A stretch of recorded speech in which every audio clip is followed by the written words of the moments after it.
Hello everyone, कैसे हो सब। आज हम पढ़ेंगे C2 पाथवे, जिसे हम कहते हैं photo respiration. Okay, C2 pathway और फोटो रेस्पिरेशन ना, ये C3 प्लांट्स में ही चलता है। जैसे C3 प्लांट है, ओके, अगर इसको कार्बन डाइऑक्साइड मिली तो ये कैल्विन साइकिल चलाएगा, राइट।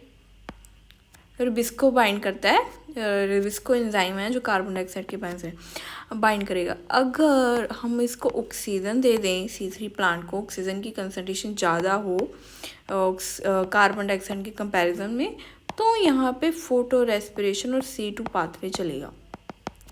तो C2 पाथवे कब होगा? जब ऑक्सीजन की कंसंट्रेशन कार्बन डाइऑक्साइड से ज़्यादा होगी, जिसके कारण जो ये रुबिस्को एक मोस्ट अबंडेंट एंजाइम है इन दी वर्ल्ड। ओके, वर्ल्ड में सबसे ज़्यादा अबंडेंट एंजाइम पाने वाली कौन सी एंजाइम है? रुबिस्को। ओके, जो रुबिस्को है ना, इसकी टेंडेंसी है, जे इसकी एक्टिव साइट है, जो इसकी एक्टिव साइट है वो कार्बन डाइऑक्साइड के साथ भी बाइंड कर सकती है, ऑक्सीजन के साथ भी बाइंड कर सकती है। ओके, लेकिन जब ऑक्सीजन की कंसंट्रेशन ज़्यादा होती है तब ये C2 पाथवे को चलाएगा। It has a greater affinity for carbon dioxide when carbon dioxide is equal to oxygen। भी जब एटमॉस्फेयर पे कार्बन डाइऑक्साइड ते ऑक्सीजन की जो कंसंट्रेशन है वो सेम है, फॉर एग्जांपल ये भी 50 है, ये भी 50 है, दोनों सेम है, तब क्या होगा? तब इसको कार्बन डाइऑक्साइड के साथ बाइंड करेगा, क्योंकि इसकी अफिनिटी कार्बन डाइऑक्साइड के साथ ज़्यादा है। लेकिन वही अगर हम ऑक्सीजन को बहुत ज़्यादा कर दें, इसकी अमाउंट इंक्रीज कर दें ऑक्सीजन की, तभी फोटो रेस्पिरेशन और C2 चलाएगा, क्योंकि रुबिस्को किसके साथ बाइंड करेगा? फिर ऑक्सीजन के साथ। ओके, इसको कॉम्पिटिटिव बाइंडिंग कहते हैं, क्योंकि oxygen carbon dioxide same active site के साथ बाइंड करने के लिए एक दूसरे के साथ compete कर रहे हैं। जैसे रेस होती है ना, काफ़ी जाने भागते हैं, वैसे एक रेस चल रही है रुबिस्को के साथ बाइंड करने के लिए, और ऑक्सीजन कार्बन डाइऑक्साइड दोनों ही compete कर रहे हैं।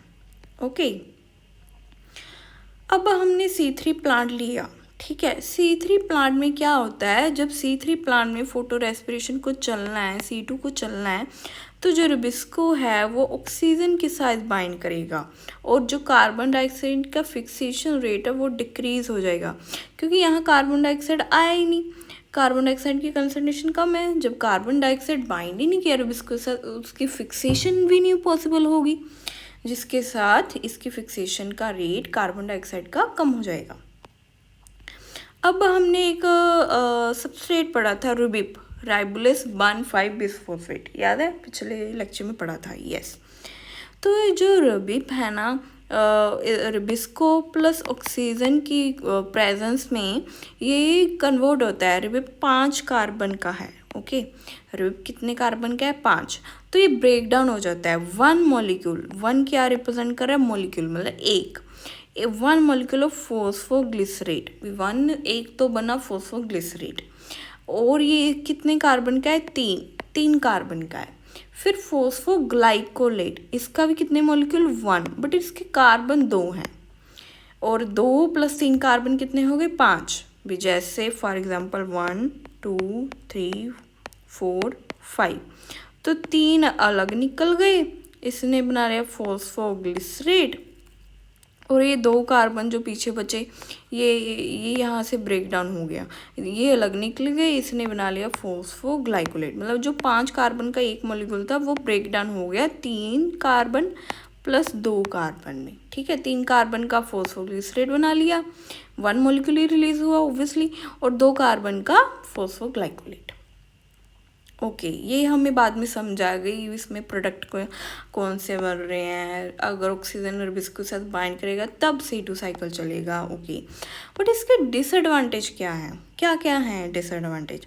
एक तो भाई इसका मेन डिसएडवांटेज है भी, शुगर की प्रोडक्शन नहीं करता भी, इसके साथ शुगर की प्रोडक्शन नहीं होती, शुगर की प्रोडक्शन नहीं होती, और ना ही ये ATP बनाता है। तो इसलिए डिसएडवांटेज है, क्योंकि हमें ATP एनर्जी के लिए चाहिए, वो नहीं ये बना रहा। शुगर चाहिए जिससे बॉडी, प्लांट की बॉडी या कोई काम करेगी, बट वो शुगर भी नहीं बना रहा। तो इसलिए ये मतलब डिसएडवांटेज है। फिर यही कार्बन डाइऑक्साइड तो रिलीज़ कर देता है, but by the use of ATP, मतलब एटीपी को यूज़ करता है। एक तो बनाता नहीं है, ऊपर से कार्बन डाइऑक्साइड को रिलीज़ करने के लिए भी एटीपी लगती है। तो इसलिए ये ना जो C2 साइकिल है वो वेस्टफुल प्रोसेस है। यहाँ वेस्टेज बहुत होती है एटीपी की, एनर्जी की। हम एनर्जी तो लगा रहे हैं, बट बदले में इन कंपैरिजन हमें कुछ मिल नहीं रहा, कुछ बन नहीं रहा, बल्कि रेदर मोर यूटिलाइजेशन हो रहा है। तो इसलिए ये डिसएडवांटेज है ये pathway. No synthesis of ATP, कोई एटीपी की सिंथेसिस नहीं हो रही, ना ही NADPH बन रहा है। भाई जब हम कोई काम करते हैं हमें एनर्जी चाहिए, और ये एनर्जी कुछ बना ही नहीं रहा, सिर्फ यूटिलाइज ही कर रहा है, राइट। जैसे कोई बंदा हो ना, दे भी रहा है, ले भी, मतलब गिव एंड टेक का रिलेशन है, ठीक है। बट यहाँ सिर्फ ये यूज़ ही कर रहा है, यूटिलाइजेशन ही हो रहा है। हाँ, बदले में प्लांट को कुछ मिल नहीं रहा। प्लांट को एटीपी चाहिए, शुगर चाहिए, बट ये बना ही नहीं रहा। तो ये इसका डिसएडवांटेज है। अब हमें बायोलॉजिकल फंक्शन इसका कुछ प्रॉपर पता नहीं है भी ये क्यों है, भी इसका एडवांटेज हमें कुछ नहीं पता भी हाँ भी ये C2 पाथवे चलता क्यों है। यहाँ क्या आता है, यील्ड, जो यील्ड का लॉस है, लेस है, यील्ड प्रॉपर बनती नहीं है, ना ही प्रोडक्टिविटी भी अच्छी से नहीं होती है। तो ये थे इसके डिसएडवांटेज। अब आते हैं हम C4 प्लांट। C4 प्लांट हमने पढ़ा ही था भी C3 प्लांट से ही एवोल्यूशन होके ही C4 प्लांट बनाए। इसमें क्या है, फोटो रेस्पिरेशन एब्सेंट है। क्यों?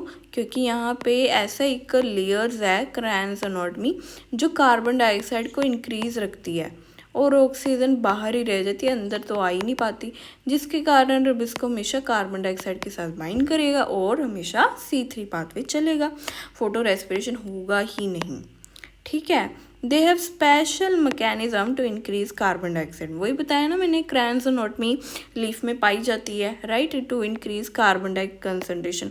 उस क्रैंस एनोटमी का मतलब इवॉल्व होने का रीज़न यही है भी फोटो रेस्पिरेशन ना हो, वेस्टफुल प्रोसेस ना हो, तो वो कार्बन डाइऑक्साइड को इंक्रीज करते हैं।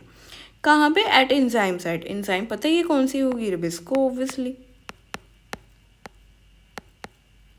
ठीक है। फिर हमारे पास आती है बंडल शीट। बंडल शीट में क्या होता है, जो हमारे C4 एसिड है, कौन कौन से है याद करो।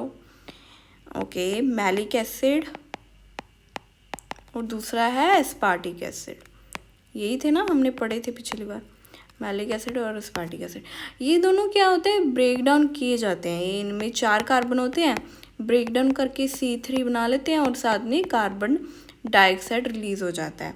जब कार्बन डाइऑक्साइड रिलीज होता है और ये क्या स्टार्ट करता है, कैल्विन साइकिल स्टार्ट करेगा, ठीक है। To ensure rubisco function as carboxylase minimizing the oxygenase activity, ये सब क्यों चल रहा है पूरा प्रोसेस, स्पेशल मैकेनिज्म भी हाँ, जो रुबिस्को है वो कार्बोक्सिलेज की एक्टिविटी ज़्यादा करे, उसकी जो ऑक्सीजनस एक्टिविटी है उसको कम कर देते हैं by decreasing oxygen concentration. Okay, तो ये डायग्राम है, जैसे यहाँ पे रुबिस्को एंजाइम है, और जो सबसे पहले हम देखते हैं जो RuBP ribulose bind bisphosphate, ये किसके साथ बाइंड करता है, ऑक्सीजन, क्योंकि कार्बन डाइऑक्साइड यहाँ नहीं है, ऑक्सीजन की कंसंट्रेशन चाहता है। जब ये मतलब बाइंड करता है तो ये 2 प्रोडक्ट बनाता है, 1 molecule of phosphoglycolate, 1 molecule of 3PG। 3 क्यों है, क्योंकि इसमें 3 कार्बन है और इसमें कितनी है, 2, ठीक है। तो ये फिर ऐसे ये 3PG यहाँ भी चल जाता है और इससे क्या बनाता है, शुगर, यहाँ पे शुगर बनती हैं, ठीक है। ये C3 साइकिल में हो रहा है, यहाँ तो C3 है बट ये है C2 साइकिल। ओके, तो बेसिकली इसका मैंने क्यों दिखाया, क्योंकि यहाँ रुबिस्को देखो, जो रुबिस्को है वो किसके साथ बाइंड करवाएगा, ऑक्सीजन, और ऑक्सीजन सबस्ट्रेट के साथ बाइंड करेगा। देखो रुबिस्को एंजाइम है, हमें पता है ना एंजाइम क्या होती है, कैटालिस्ट होती है, जो सिर्फ रिएक्शन को फास्ट करवाती है बट खुद यूटिलाइज नहीं होती। तो क्या होता है, रुबिस्को ऑक्सीजन को लेके आता है, बाइंड करके रिबिस को ऑक्सीजन को बाइंड करके लेके आता है। और ऑक्सीजन बट बाइंड रिएक्ट किसके साथ करता है, रिबिप के साथ, जो कि सबस्ट्रेट है। ये सबस्ट्रेट है, ये एंजाइम है। एंजाइम ऑक्सीजन को लेके आता है और ऑक्सीजन फिर रिबिप के साथ बाइंड करता है, जिससे प्रोडक्ट बनता है 3PGA 3-फॉस्फोग्लिसरेट और फॉस्फोग्लाइकोलेट। 1 मॉलिक्यूल बन जाते हैं। तो ये था हमारा C2 pathway. Okay, thank you.